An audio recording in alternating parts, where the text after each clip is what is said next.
정보가 있는 시사 토크쇼 장윤선의 팟짱. 305호에 사시는 김희영 씨의 고민. 딸, 아침은 먹고 가야지. 안 돼요. 학교 늦어요.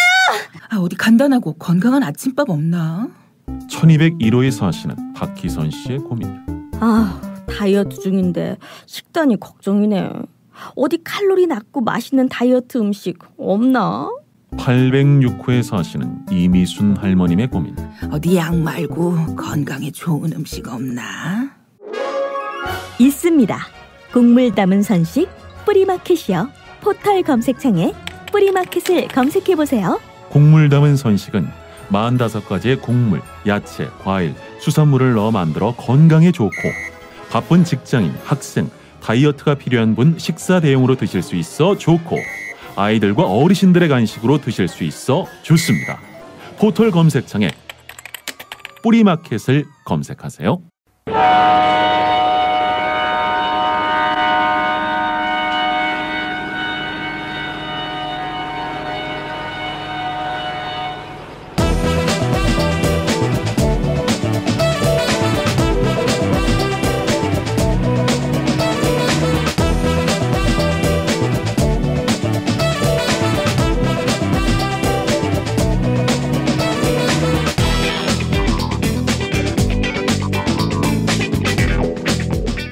외교 안보에 종착역은 없다. 종착토크. 매주 월요일에 고정 코너 시작하겠습니다. 종창 브라더스의 종착역이 없는 종착토크. 오늘도 어김없이 코리아 연구원 김창수 원장님 나오셨습니다. 어서 오세요. 네, 안녕하십니까. 오늘 방송을 위해서 아침 일찍 나오는데요. 네. 하늘이 정말 구름 한 점 없이 맑고 깨끗했습니다. 그래요? 네. 그리고 또 한 가지 놀라운 일은 중천에 금음달이 보였습니다. 네, 원래 금음달이 새벽에 잠깐 떴다가 지는 달인데요. 네. 그래서 제 마음은 굉장히 상쾌했습니다만은 요마이뉴스 도착해가지고 신문을 펼치니까 또 뭐 우리나라가 어수선하지 않습니까? 지금 예. 또 뭐 사고도 나고 그래서 마음은 하늘은 맑은데 마음은 별로 맑지 않습니다. 예. 하늘은 맑은데 마음은 흐린 김창수 원장님 오셨습니다. 네.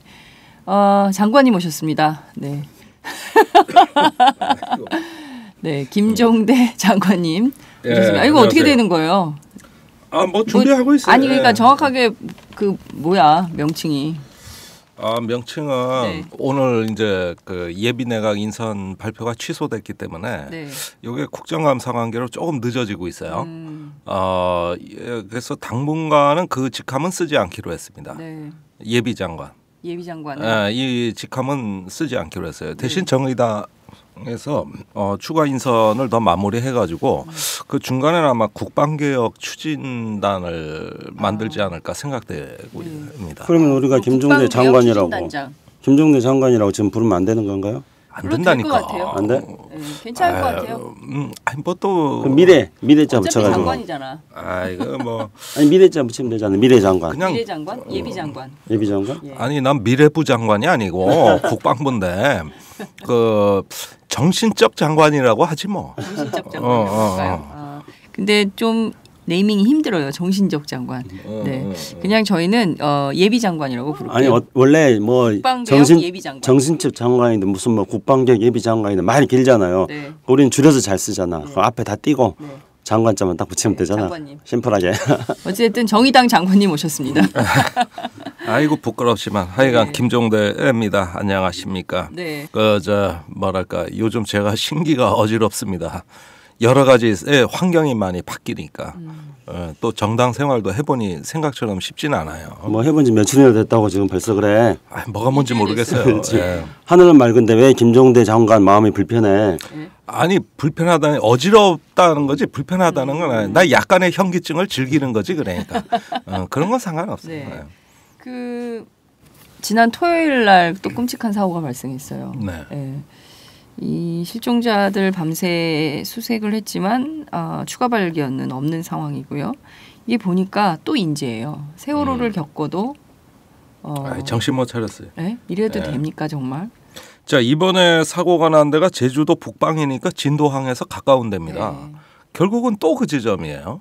물론 저번에 세월호 참사가 일어난 데하고는 좀 떨어져 있지만은 사실은 모든 감시가 중첩된 곳입니다.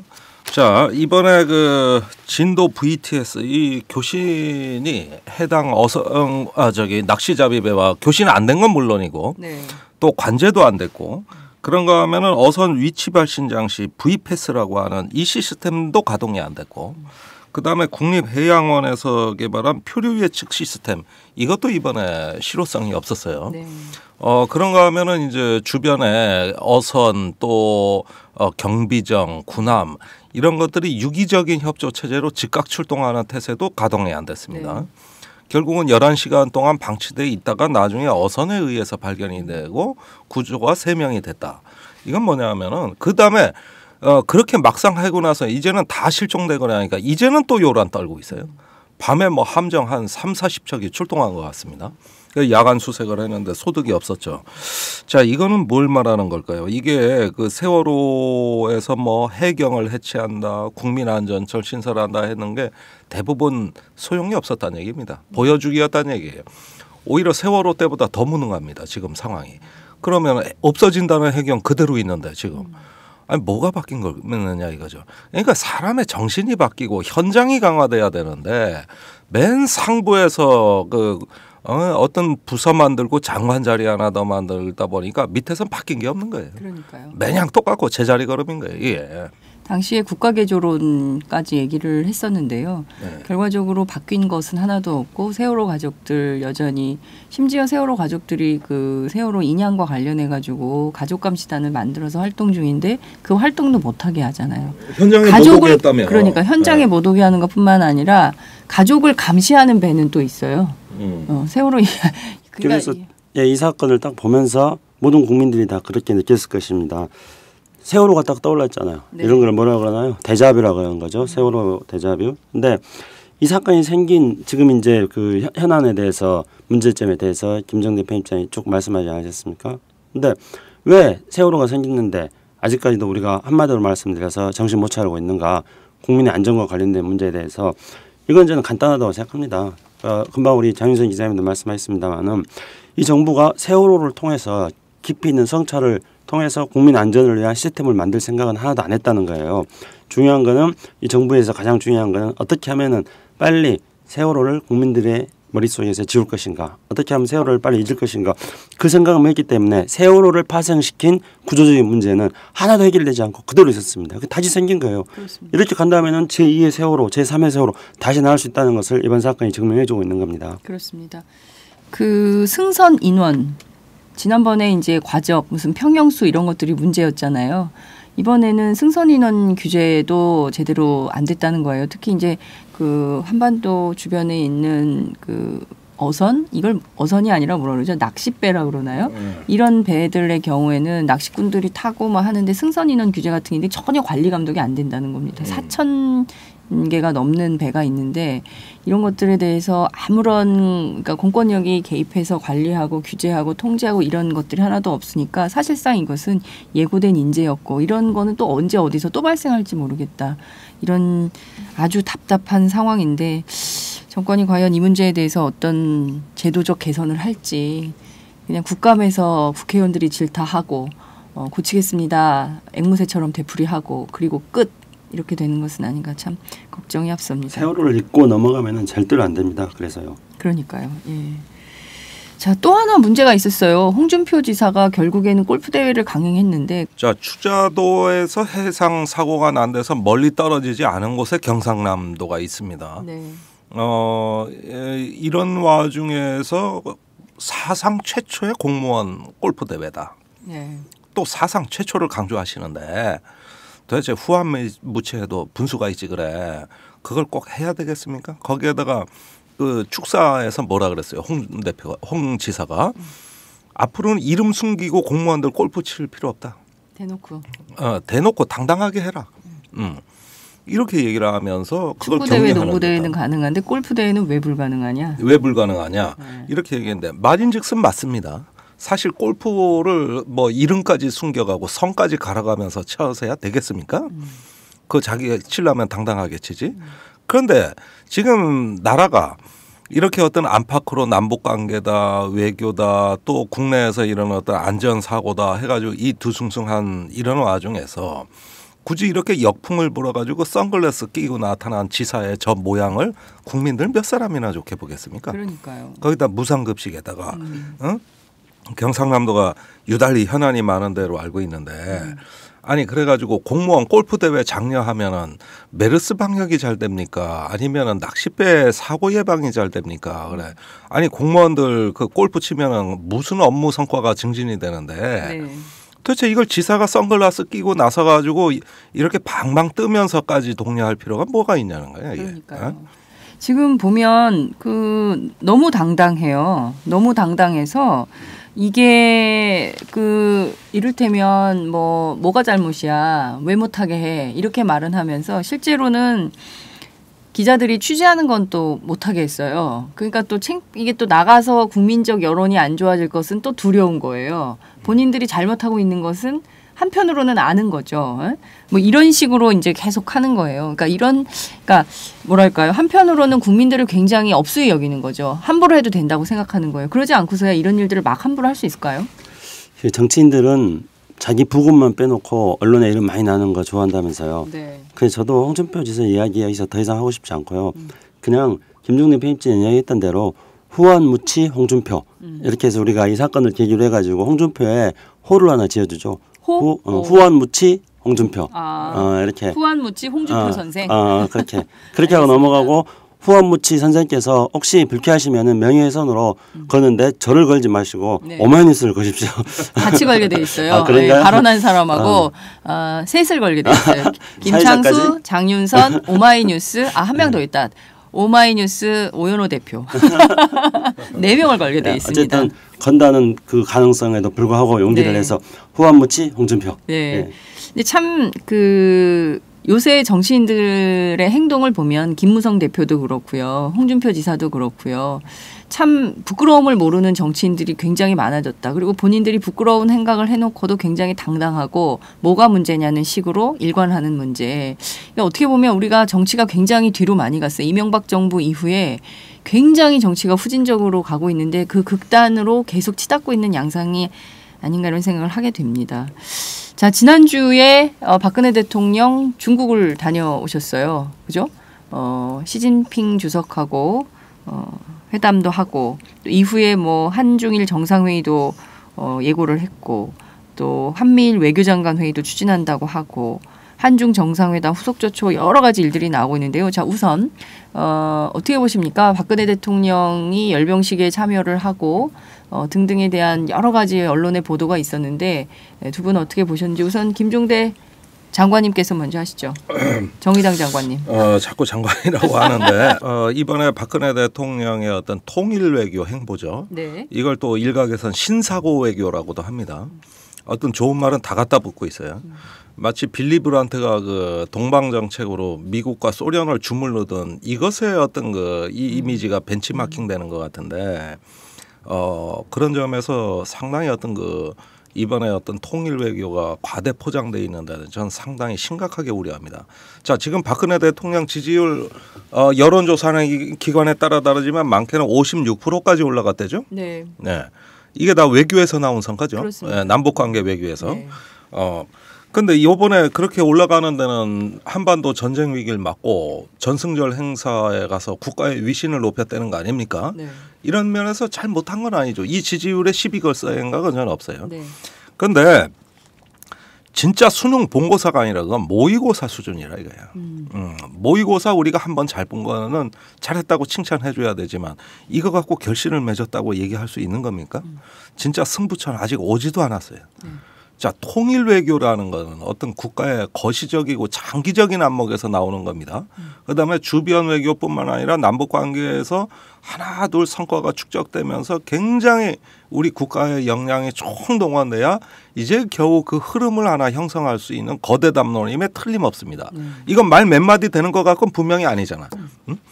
그런데 지금 한반도 주변국과 바야흐로 본격적으로 이제 통일 얘기가 시작됐다. 이건 지금 한국만 하는 얘기예요. 우리만 하는 얘기지. 그러니까요. 중국은 그거에 대해 일체 맞장구 안 치고 있습니다. 그다음에 또 한 가지 문제는 이렇게 중국과 통일에 대한 대화를 나눈다 그러면서 북한은 따돌리고 있어요. 그러니까요. 통일의 상대가 중국입니까? 중국과 통일하는 거였습니까? 그러면 우리가 저기 대만처럼 저 중국의 일부분이 되는 것이요? 알 수가 없네. 우리는 중국과 통일하는 게 아니에요. 남북 관계에서의 어떤 통일에 대한 기조가 정립이 되고 주변국으로부터 협조를 받아내는 겁니다. 이것이 통일론의 어떤 하나의 프로토타입, 어떤 정상적 중국과의 통일론을 한다 그랬는데 그게 중국과 한다는 거 아니었나요? 난 그렇게 알고 있었는데. 그렇게 알고 있었어요? 그러니까 모르지 뭐 이건 뭐 옛날에 그 고대 시대에는 통일이 돼 있었으니까. 그런데 우리는 근대 과제, 현대 과제로 통일을 얘기하는 거 아니겠습니까? 그리고 이런 어떤 통일론이라는 것은 하나의 어떤 남북 간의 평화 공존과 어떤 사회적인 공동체로서의 일체화 과정이 수반이 되는 것인데 모든 걸 다 쑥 빼먹고 갑자기 통일론이 최고의 어떤 그 종국의 목적에 바로 튀어버리면 이것이 중간 과정에 대한 어떤 그 실행, 전략, 사고, 방법론에 대한 부분들이 지금 전혀 없는 상태에서 그것도 심지어는 북한을 배제한 통일론이라는 게 도대체 뭘 의미하는 거냐. 이거는 구호로서 통일이라고 저는 봅니다. 그런 것들이 향후에 10월 전국에서 여러 가지 어떤 그 어려움에 이제 그 남북 관계나 어떤 외교의 어려움에 처하게 됐을 때 이 성과는 신기루처럼 증발할 수도 있다. 그러므로 수능 점수를 보고서 대학 갈만하다 아니다 이 성과를 얘기하는 것이지 모의고사 성적 갖고 우리가 대학을 선택할 수는 없는 거 아닙니까? 그렇죠. 그러니까 지지율 한 번에 많이 이렇게 환호하는 건 이해는 하지만 동의하기가 어려운 점이 바로 여기에 있다는 거예요. 네. 우선 중국과 통일론의를 하겠다는 점을 코리아 연구원의 김창수 원장님은 어떻게 보십니까? 코리아적으로 보면 좀 이건 봐주세요. 차이나적인 진단이 아니겠지. 네. 아니 참 재미있는 현상들이 많이 보이는데요. 네. 보통 이런 이야기를 합니다. 그러니까 군대는 전투를 앞두고는 항상 상대방이 군사력이 다 앞선다고 말해요. 그러고 나서 전투가 끝나고 나면은 우리가 이겼다고 말해요. 그다음에 두 번째로 정부는 협상을 할 때 협상장에서는 밀고 땡기는 치열한 협상을 해놓고 협상이 끝나고 나면 항상 자기들이 이겼다 그래요. 네. 그다음에 세 번째로 전문가들은 저하고 우면하면서 애매하게 예측을 해놓고 끝나고 나면 항상 자기 예측이 맞았다 그래요. 그게 그러는데 이거는 그냥 애교로 봐줄 수 있는 거예요. 네. 근데 지금 현재 박근혜 정부가 하는 거는 애교로 봐주기가 어려울 정도로 약간의 좀 선을 넘어서고 있다는 생각이 듭니다. 선을 넘어서고 예, 있다. 통일론이 지금 이야기하고 있는 건요. 그러면 시진핑 주석가 과연 통일론의를 많이 했는가? 네. 한번 따져보자는 거죠. 네. 자, 그 양쪽에 발표한 그 보도문 같은 걸 보면은요, 분명히 달라요. 결정적인 다른 게 뭐냐면은 이렇게 나와 있죠. 우리는 조속한 통일론이라고 이야기해요. 네. 우리는. 근데 중국은 거기에 대해서 어떻게 말하냐면요, 한민족이 주도하는 네. 장기적인 통일 이렇게 이야기합니다. 네. 그러니까 여기서는 두 가지의 결정적인 차이가 있는 거죠. 그러니까 첫째, 중국은 주체가 네. 한민족이 주도하는 통일이에요. 주어가 있네요. 주어가 있어요. 네. 근데 우리 주체는 잘못하면 이게 중국과 통일인가 이렇게 헷갈리는 거잖아요. 조속한 통일. 예, 그다음 그게 있고 그다음에 이제 두 번째는 우리는 조속한 통일이라고 예. 그러고 중국은 장내 통일이라고 예. 그래요. 그러니까 중국은 장내 통일이라는 것은 현재에 있어서는 한반도의 안정적인 평화를 원한다 이런 거거든요. 근데 박근혜 대통령은 조속한 통일이라는 것은 우리 김종대 편집장이 늘 이 방송에 나와서 말했습니다. 뭐라고 했냐면 박근혜 대통령은 지금 몇 년도에 고통이 될 것이다. 그러니까요. 이런 환상에 젖어 있다 그러는데 네. 그 이야기를 지금 시진핑 주석한테 가서 열심히 한 거예요. 네. 그러니까 제가 생각할 때 시진핑 주석은 틀림없이 한 귀에 듣고 한 귀에 흘렸을 겁니다. 시진핑 주석은 한민족이 중심이 된 통일을 하라 그랬는데 네. 박근혜 대통령은 중국하고 통일 논의를 하겠다는 거예요. 한민족이 어떻게 통일할 것인가에 대한 한민족 간의 네. 논의는 하지 않고요. 그러니까 이게 바로 이번에 진행된 통일 논의에 있어서의 결정적인 허점이 보이는 건데 아마도 한국의 보도문에는 중국이 없는 것 중에서 한국의 보도문에는 이런 게 있어요. 추가적으로 하나가 더 있는데요. 네. 시진핑 주석하고 통일 논의를 충분히 했다 뭐 이런 비슷한 대목이 있습니다. 네. 근데 중국에는 없어요. 네. 아마 박근혜 대통령이 시진핑 주석하고 만나가지고 김정일 편집장이 늘 지적했던 국정원이라든가 이런 데서 북한의 뭐 긴급 사태, 뭐 북한의 위험 사태 이런 것들에 대한 엄청나게 많은 확인되지 않는 미확인 정보를 가지고 시진핑 주석한테 막 털어놨을 거예요. 네. 너 이거 아냐?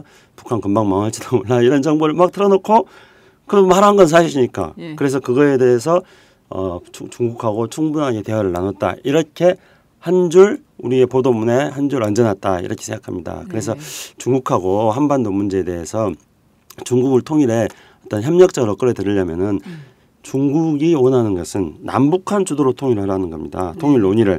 그래서 남북한 주도의 통일 논의가 없는 한은 박근혜 대통령이 원하는 중국과의 통일 논의는 잘 안 될 겁니다. 그렇겠네요.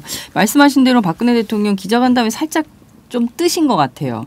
기분이 좋으셨던 것 같아요. 그래서 한반도 평화 통일을 위해서 중국과 같이 협력해 나가기로 했다라고 한 것은 어쨌든 우리에게 큰 우방이 생겼다. 또 하나의 우방이 생겼다라는 점을 강조하기 위한 차원이 아니었나 이런 분석도 가능할 것 같은데요.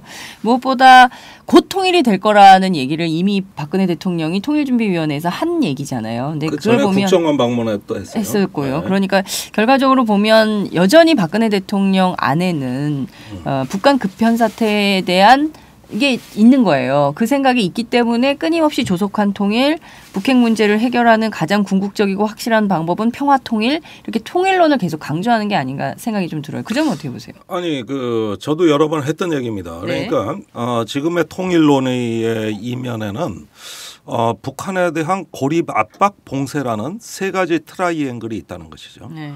북한을 고립시킨다. 이건 뭡니까? 중국도 이제 북한 편 아니다. 네, 우리 한국 편이다. 편이다. 예. 이것만큼 북한이 아프게 느낄 얘기도 없죠. 없습니다. 예. 굉장히 아플 거예요. 네. 러시아도 마찬가지다. 네. 미국은 둘도 없는 한미 동맹이다. 이렇게 하면서 북한 편 니네 하나도 없다. 이건 고립입니다. 그 두 번째는 압박이죠. 자, 지금 뭐 이산가족 상봉을 한다, 민간 교류를 한다, 뭐 여러 가지 그 일견 풀어주는 것처럼 얘기를 하지만은 사실상 북한의 오이사 조치를 우회하거나 무력화할 만큼 우리가 지금 당근을 제시한 건 하나도 없다고 봐야 됩니다. 그렇습니다. 그러면서 어떤 국제사회가 북한에 대해서 지속적으로 체제 변환에 압박을 행사한다는 것이죠. 네. 북한을 고통스럽게 한다는 뜻입니다. 이게 압박이라는 거죠. 네. 그다음에 전 봉쇄도 있다고 봐요. 봉쇄, 경제 봉쇄요? 아니 경제 봉쇄라는 건 그런 말은 없습니다.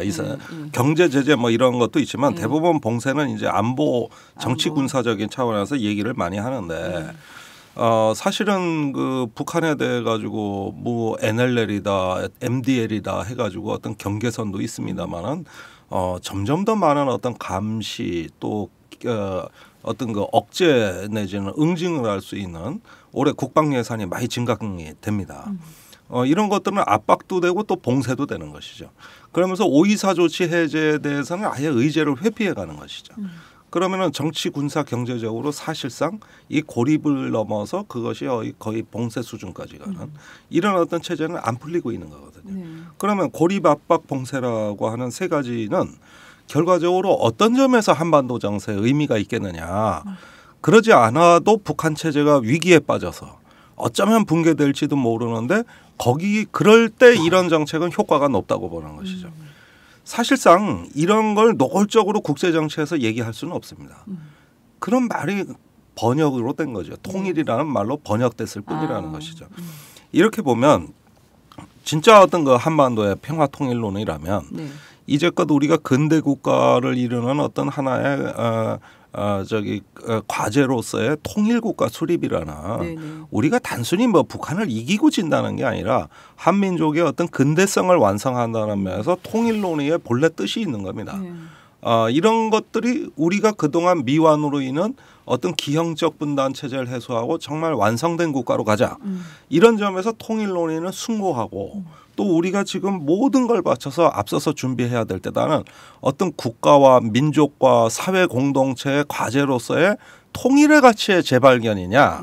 이것이 아니고 북한 체제를 우리 체제로 흡수하거나 아니면은 완전히 붕괴시켜서 하나의 어떤 그 남한 주도의 통일로 북한을 이겼다.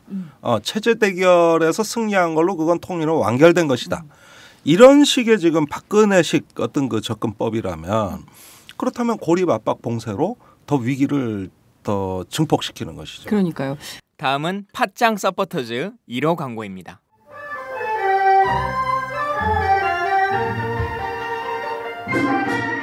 양꼬치집에 대한 모든 편견을 깼다. 풍무 양꼬치. 착한 가격, 품격 있는 공간. 국내외 유명인들도 자주 찾는 풍무 양꼬치. 나는 그 집 양갈비가 훨씬 맛있던데. 누나, 나는 그 집 맛있는 요리들이 지금도 잊혀지지 않고 있어요. 단체석이 많아 모임하기 좋은 곳. 풍무 양꼬치. 대림역과 구로 디지털 단지 역점 두 곳에 있습니다. 예약 문의 02809-9292, 02809-9292. 잠깐, 팟짱 애청자라고 말씀하시면 통큰 서비스를 제공합니다.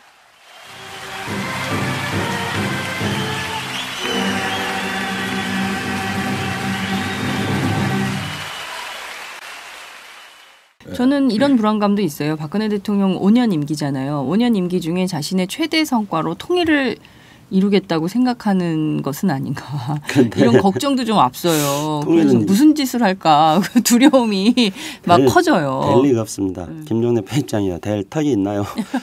왜냐하면은 지금 박근혜 대통령이 하는 거는 내년 총선을 지금 1차적으로 겨냥하고 있는 겁니다. 네. 그래서 총선에서 새누리당 줄 세우기를 확실히 하고 그다음에 박근혜 대통령이 임기 말을 관리하고 그리고 내임덕을 맡겠다 이런 겁니다. 그러니까 외교나 어떤 남북관계를 국내 정치에 이용하고 싶은 욕망은 저는 그 자체가 뭐 틀렸다고 생각하지 않습니다.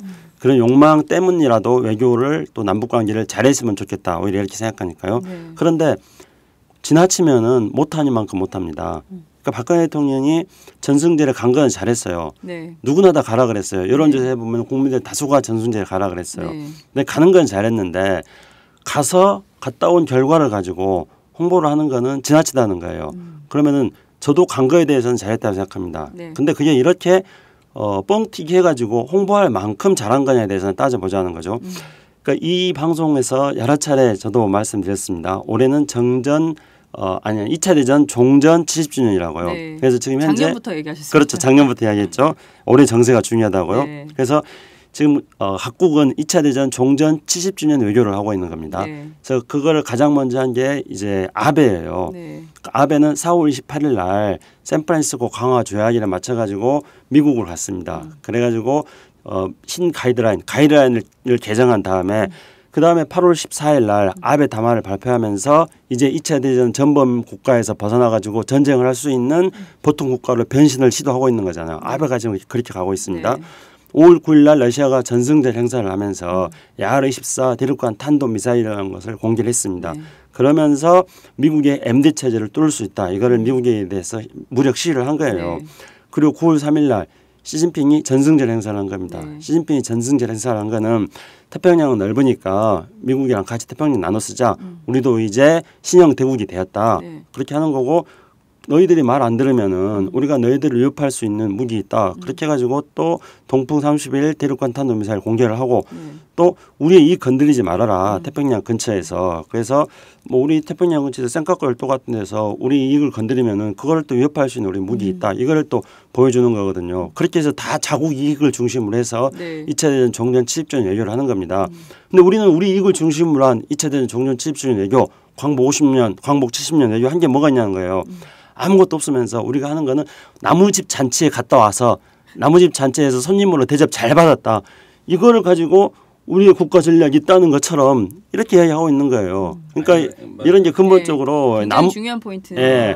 그러니까 우리 전략이 없는 한마디로 말하면은 우리 내부에 그러니까 뭐 이렇게 좀 표현하자면은 뭐라 그러나요? 단팥 없는 네. 그런 어떤 단팥빵. 네. 뭐 지금 이런 것들을 가지고 단팥이 많이 들어있다는 것처럼 겉에다가 사탕을 엄청나게 많이 발라가지고 지금 국민들한테 보여주고 있는 겁니다. 자, 이거 우리 개념을 분명히 정리합시다. 네. 지금 언론 보도가 왜 위험한지를 조금 우리가 개념적이고 본질적인 이해를 해야 되겠어요. 자, 빌리 브란트가 동방 정책을 하면서 미국과 소련이라는 양대 강국 또 유럽의 여러 나라 전승국들을 상대로 한 외교의 본질은 뭐냐? 통일 외교냐? 긴장 완화 외교입니다. 긴장 완화 외교. 그다음에 동독에 대해서 한 외교는 뭐냐? 네. 그건 장기적인 통일 외교입니다.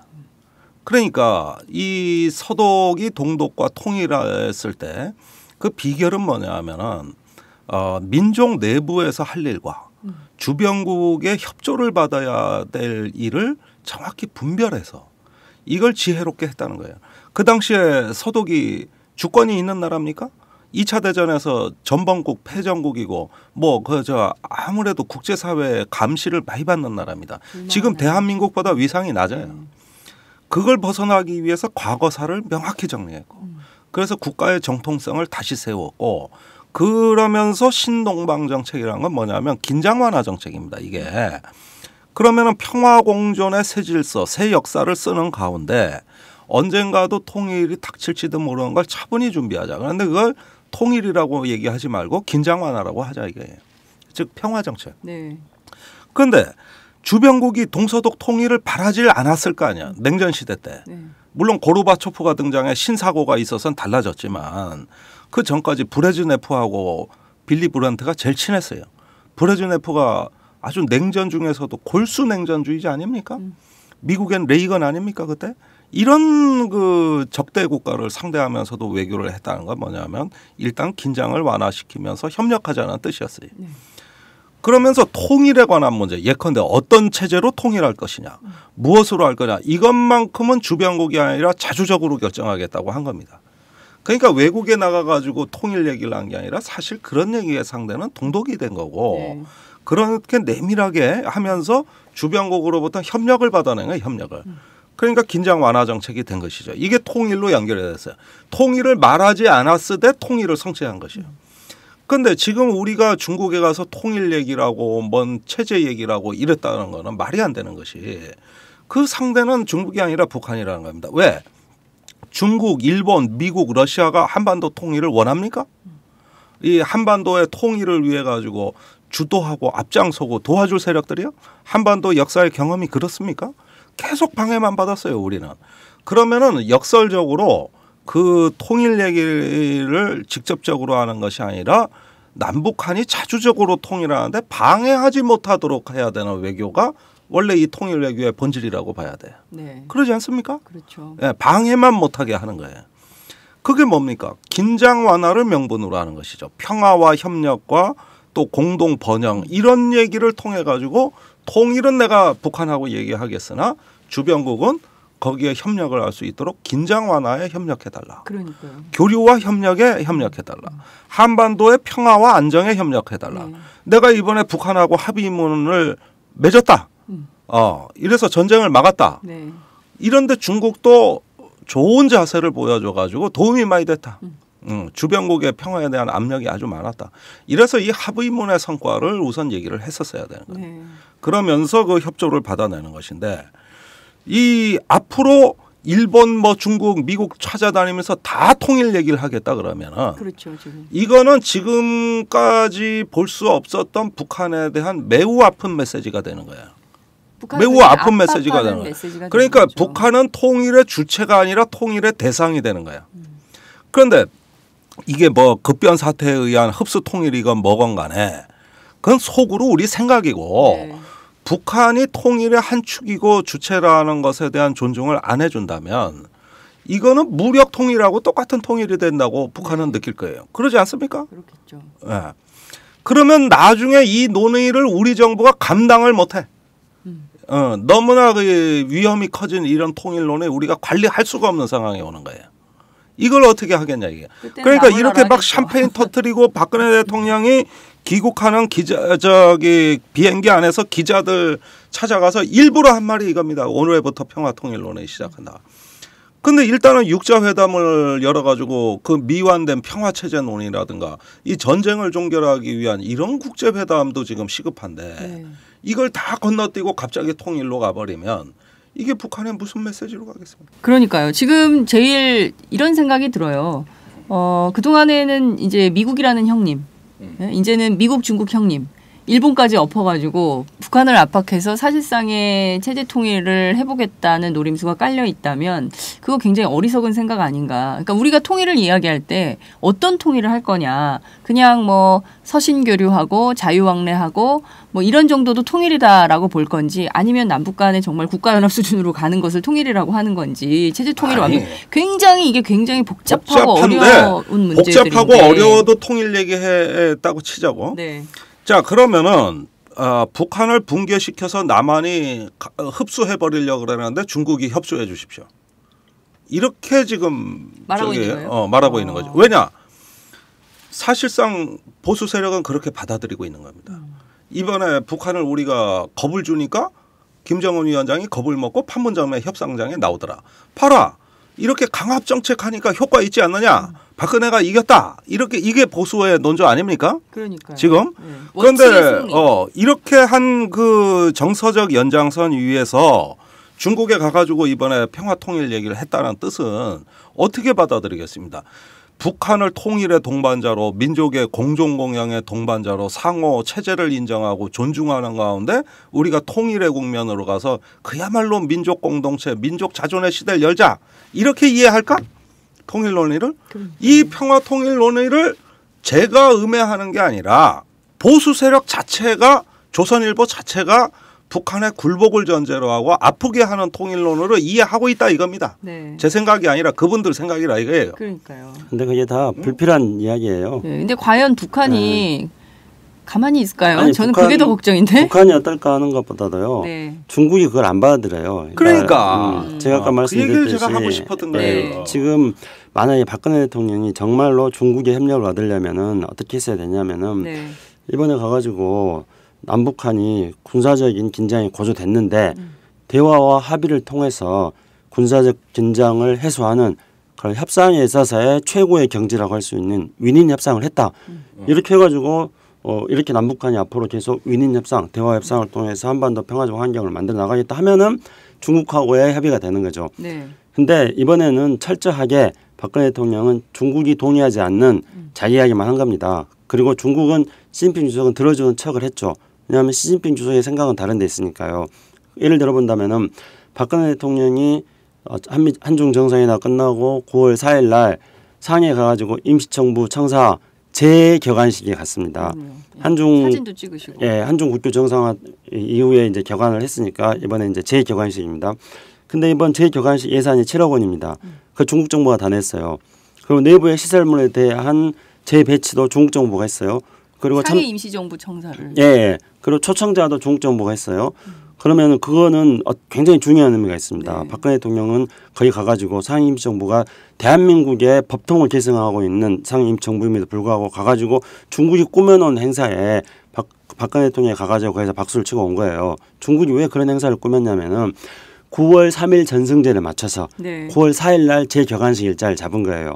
그래서 박근혜 대통령이 상해 임시정부 재격안식도 가고 정승제도 가고 이렇게 모양을 만들어 준 거죠. 그러면 왜 중국은 그렇게 했느냐? 중국이 이번에 던진 메시지는 70년 전에 항일 전쟁이 있었을 때 70년 더 전 2차 대전 시절에 그랬을 때 중국하고 대한민국이 공동으로 항일 전쟁을 했다. 이걸 부각시키기 위한 거예요. 그리고 상해 임시정부 내부에 어떤 김구 선생이 당시 이제 중국 공산당 격안지에다가 썼던 중국과 연대해가지고 항일전을 했다고 기록했던 것들을 이번에 새롭게 중국이 찾아가지고 그거를 전시물로 갖다 놨어요.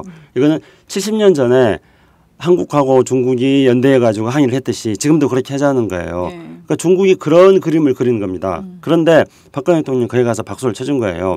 그러면은 상해 임시정부가 가지는 의미는 우리가 중국과 연대해가지고 항일전쟁을 했다는 의미도 부정할 수는 없습니다. 그런 의미도 있습니다. 그러나 더 중요한 의미가 뭐냐면은 상해 임시정부는 대한민국 1919년도에 대한민국을 국호를 선포하고 그리고 일본과 맞서가지고 항일운동을 했던 주체라는 거예요. 임시정부가 많이 있습니다만은 지금 가장 대표적으로 중국에 있는 게 상해 임시정부 아닙니까? 그러면 바로 우리는 대한민국이라는 어떤 국호를 선포하고 그리고 아직 본토 내에 정부가 없으니까 임시정부를 만들어가지고 그 임시정부가 일본하고 싸웠다는 거예요. 2차 대전 때는 일본의 상임시정부 이름으로 선전포고를 했어요. 그리고 버마 전선에 참전했고 동부, 중부, 중국 전선에 참전했습니다. 이건 무슨 말이냐면은 대한민국은 상해 임시정부는 2차 대전에 일본에 대해서 선전포고를 해서 2차 대전에 있어서의 승리의 권리를 누릴 수 있는 국가라는 거예요. 그래서 상해 임시정부가 바로 우리가 2차 대전에 승전의 권리를 누릴 수 있는 주체를 한다면은 이번에 2차 대전 종전 70주년 때 상해 임시정부를 갔다면은 박근혜 대통령은 상해 임시정부에서 바로 이 점을 강조해야 되는 겁니다. 네. 근데 이 점을 생략했기 때문에 결국은 시진핑 주석이 의도하는 대로 박근혜 대통령은 시진핑 주석의 단장 장구의 단장을 맞춰준 그런 이제 셈이 되어버렸습니다. 그래서 저는 이 기회에 다시 한번 제안을 하고 싶은 건데요. 네. 2019년이 상해 임시정부 100주년입니다. 대한민국 100년인 거죠. 저는 2019년을 맞아가지고 우리가 2019년에 8월 15일을 네. 대한민국의 전승일로 기념할 수 있도록 지금부터 준비를 해야 된다 생각합니다. 이것이 바로 우리가 지금 2차 대전 종전 70주년 때 찐빵 안에 지금 단팥이 없이 이렇게 보내고 있고 주변 국가들의 잔치에 우리가 가서 박수만 쳐주고 있는 이런 안타까운 광복 70주년을 이기고 국민적 자긍심을 가지고 역사를 제대로 성찰한 상태에서 미래로 나가기 위한 그런 하나의 비전이 될 거라고 생각합니다. 네. 2019년까지 이 방송을 해야 되겠습니다. 상해 임정 가가지고 생방송을 해야 되겠어요. 100주년. 그때 김창수 원장께서 말씀하신 전승일로 우리가 기록을 하자. 근데 문제는 박근혜 대통령 상해 임정 가셔서 이렇게 사진도 찍고 화려한 외교를 했지만 실제 올해 정부가 추진하고 있는 교육과정에서 그 고등학교 한국사 지필 기준 시안이 나왔는데요. 거기 헌법 전문에도 나와 있는 게 빠졌어요. 뭐냐면 대한민국의 상하이 임시정부 법통 계승 이게 빠져 있습니다. 이게 확인이 됐어요. 사실상 그 교과서 논쟁 계속 붙고 있잖아요. 그 김무성 대표의 주장 이후에 교과서를 국정으로 추진한 국정 교과서를 하는 데가 북한 등 뭐 독재국가 몇 개 나라가 안 된다면서요. 전부 검정하거나 아니면은 자유롭게 선택하는 방식으로 가는데 유독 이건 또 우리가 북한식을 좋아해. 그래서 이런 식으로 하고 있는데 문제는 지금 계속 뉴라이트들이 주장했던 식민지 근대화론 이런 것들이 상당히 교과서에 많이 이제 투영이 돼서 그 자체로 큰 논란을 빚고 있는데요. 이런 중요한 문제는 빠뜨리고 평화 통일은 강조하고 뭔가 다 엇박자예요. 그러니까 말의 성찬은 있으되 구체적으로 실행 단계로 들어가 보면 이게 다 엉망진창으로 섞여 있어. 그런 생각이 아주 불편합니다. 그렇지 않습니까? 자, 그러니까 여기서 또 한 가지 이제 개념 정리를 하고 넘어가야 될 것이 저는 교과서 제도 자체보다도 그 콘텐츠가 네. 지금 왜 이렇게 논란이냐? 이건 기억의 전쟁입니다. 우리가 집단적으로 기억의 싸움을 하고 있는 게 그게 역사 전쟁입니다. 거기서 지금 말씀하신 대로 어떤 뉴라이트나 보수 쪽에서는 어떤 식민지 군대와 독재 미화를 하고 싶어 합니다. 근데 우리가 여기서 좀 한 가지 여러분들이 착각해서는 안 되는 것은 근대화와 산업화를 혼동하시면 안 됩니다. 네. 그러니까 여러 가지 경제를 발전시켰다. 그 식민지 시대에도 그랬다. 개발 독재 시대에도 그랬다. 그래서 국가가 중요하고 국가의 어떤 건국의 아버지들이 중요하다. 이 얘기 아닙니까? 네. 그래서 건국절까지 강조하는 그래서 거죠. 건국절까지 강조하고 네. 그러지 않습니까? 그래서 어떤 국가를 세워가지고 경제를 일으켰다. 또는 식민지 시대에도 어떤 식민지의 경제에 기여한 어떤 긍정적인 면이 있다 이 얘기인데 그거는 산업화입니다. 산업국가 얘기하는 거예요. 산업국가. 근대국가라는 건 뭐예요? 분단이 돼서 이렇게 어떤 반쪽의 국가가 됐고 그것이 더더군다나 권위주의형 어떤 독재 정권이었다면 근대하고는 멀어진 거예요. 네. 즉 근대 길과는 점점 멀어온 산업화를 한 것이죠. 그런데 우리가 근대화다. 하나의 국가로서의 완전성을 높여간다고 하는 것은 근대의 가치는 국가인데 네. 그 국가의 본성이 제대로 구현되는 걸 얘기하는데 이건 퇴보해 온 거라고요. 그걸 민주화로 인해서 복원해 준 겁니다. 이게 근대화예요. 그런데 자꾸 산업화하고 근대화를 혼동하시면 안 된다 이게. 산업화가 더 돼도 나라의 국가는 날아갈 수가 있는 거예요. 식민지가 될 수가 있는 거예요. 사실 우리 입장에서 보면은 일제 수탈의 역사 아닙니까? 수탈의 일제죠. 예, 사실 일제가 뭐 철도 깔고 어쩌고 저쩌고 한 것도 사실 그건 산업화라는 겁니다. 그렇게 주장하죠. 보수 쪽이. 예. 그렇죠? 그러니까 산업화를 근대화하고 착각하지 말라는 거예요.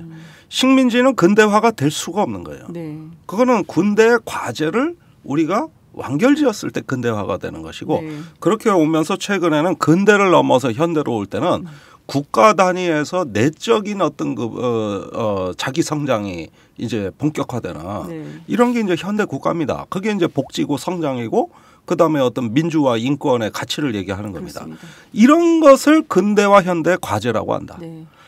이걸 산업화하고 혼동하지 말라는 거예요. 네. 지금 보면 모르겠습니다. 올해가 해방 70주년을 맞이하는 해여서 더 역동적으로 늘 이제 격동하는 한국 현대사 이렇게 얘기를 했지만 더 여러 가지 문제들이 중첩되고 착종돼 가지고 많은 국민들을 혼란스럽게 하는데 사실 골간을 다 따져서 가지별로 구분해서 봐야 되는 점이 있다 이런 말씀을 드리고 싶고요. 그나저나 지금 이번 주부터 한미 육자회담 대표회담이 진행 중인데 이를테면 한중 정상회담 이후에 있었던 여러 가지 프로세스들을 좀 긍정적인 방향으로 끌어가야 될 텐데 어떻게 좀 전망하십니까, 김창수 원장님? 글쎄요, 한중 정상회담 끝나고 박근혜 대통령은 상임 임시정부 갔는데 또 교과서에서는 상임 임시정부 법통을 뺀다 그러고 또 한중 정상회담 합의한 거에 대해서 합의문의 내용이 중국하고 한국하고 발표한 게 다르고 이게 어제 오늘 일이 아닙니다만은 8월 25일 날 북한하고 합의했던 것도 서로 간에 또 합의한 내용을 달리 해석하고 있고 그래가지고 이게 지금 제대로 앞으로 상황이 관리가 되어 갈지 대체 한중 정상회담에서 무슨 일이 있었고 8.25 남북 합의에서 무슨 일이 있었길래 서로 이렇게 딴소리를 하는 건지 아무튼 제대로 이행되어 갈지 장담하기 어렵다고 생각합니다. 근데 어쨌든 이제 육자회담 접촉을 한다 그러니까 지켜봐야겠죠. 근데 이번 9월 19일이 육자회담에서 북한 핵 문제에 대해서 굉장히 중요한 타결을 한 9.19 공동성명 발표 10주년이 되는 해임 날입니다. 9월 19일이요. 그래서 이렇게 의미 부여를 하고 싶어요. 이번에 이 한중 정상회담에서도 육자회담 재개에 대해서 합의했으니까 그동안에 우리 정부는 항상 조건부 육자회담을 이야기했습니다. 북한의 진정성을 이야기하고 육자회담의 문턱을 굉장히 높여놨습니다. 근데 이번에 한중 정상회담에서 육자회담 하겠다 그랬으니까요. 9.19 공동성명 10주년을 앞두고 육자회담 수석 대표들의 접촉이 각 국가별로 개별적입니다만 진행되고 있으니까 우리 정부가 좀 잘했으면 좋겠어요. 그래서 이번에 9.19 공동성명 10주년을 전후로 해가지고 그거 노무현 정부 때 한 거다 이렇게 하지 말고 그거를 계기로 삼아서 또 수석 대표들 간의 접촉을 활성화시켜서 그래서 9.19 공동성명 10주년을 앞두고 북핵 문제를 풀어나가는데 육자회담 관계국들 사이에 적극적인 대화와 협력을 하기로 했다. 뭔가 좀 이런 발표라도 했으면 좋겠어요. 그래야지 다음 단계로 안정적으로 넘어갈 수 있는 중간 징검다리를 놓는 겁니다. 그렇지 않으면 우리 정부는 말 성찰만 하고 실제로는 아무것도 안 하고 끝나게 될 확률이 높습니다. 네. 네, 모쪼록 이번 주 한미 육자회담 대표회동 그리고 또 한미일 외교장관 회의, 한중일 정상회의까지 또 끊김없이 제대로 잘 됐으면 좋겠다는 바람이 있네요. 오늘 방송 여기까지 할까요? 네. 네. 끝으로 꼭 할 얘기가 있어요. 9일 날? 수요일. 이거 홍보해야 됩니다. 수요일. 맞아. 네. 장윤선의 팟짱. 화장이요? 화장은 여기서 해주고요. 여기서 해주는 거예요? 네. 어느덧 1주년이 됐습니다. 오늘이 어쩌면 저희가 시즌2의 종창 브라더스의 마지막 방송이 될 것 같은데요. 네. 그동안 정말 비가 오나 눈이 오나 바람이 부나 태풍이 치나 이 스튜디오를 지켜주셔서 너무 감사드리고 수요일 저녁 7시 어디서 만납니까? 서울 글로벌 센터. 글로벌 센터. 글로벌 어디 있는 센터 겁니까? 종강역이에요. 종강역에서 내리셔서 영풍문고 옆에 건물. 네. 저는 그동안에 이렇게 목소리만 우리 청취자 여러분들께 들려주고 얼굴을 숨기는 이른바 어설픈 신비주의 전략을 그동안에 쭉 구사해왔습니다. 다 깨지는 거야. 근데 이제 얼굴 다 지금 다 더군다나 화장빨 있는 얼굴 지금 청취자 여러분께 보여줘야 되는 그런 날인가요? 네, 그렇죠. 알겠습니다. 그날 오셔서요. 정말 즐겁고 재미난 토크 기대하겠습니다. 뭘 준비해 오실지 벌써부터 기대가 큽니다. 수요일 뵐게요. 고맙습니다. 예, 감사합니다.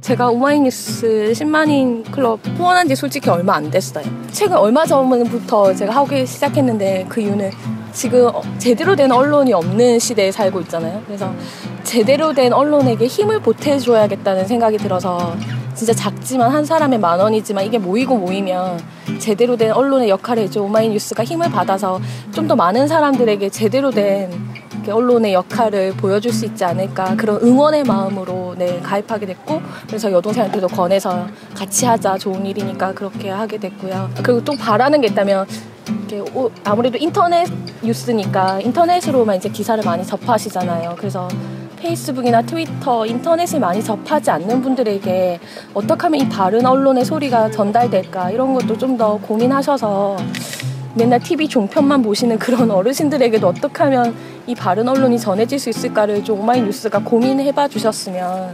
그래서 우리가 정말 너무 다른 세상에 사는 게 아니라 하나의 소리를 좀 같이 나눠서 듣고 공감할 수 있는 그런 시대가 됐으면 좋겠습니다.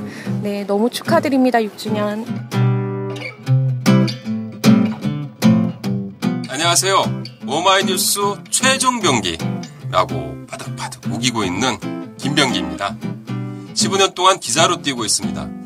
여러분이 보내주신 자발적 구독료가 제 월급이었어요. 정말 고맙습니다. 장윤선의 팟짱도 그렇게 만들어요. 팟캐스트 제작비 스폰서가 되어주세요. 10만인 클럽에 가입하시면 되는데요. 02-733-5505 내선번호 274번으로 전화주세요. 아니면 오마이뉴스 홈페이지 우측 상단에 동그란 주황색 배너가 있거든요. 그걸 꾹 눌러주세요. 청취자 여러분, 열심히 뛰겠습니다. 아싸!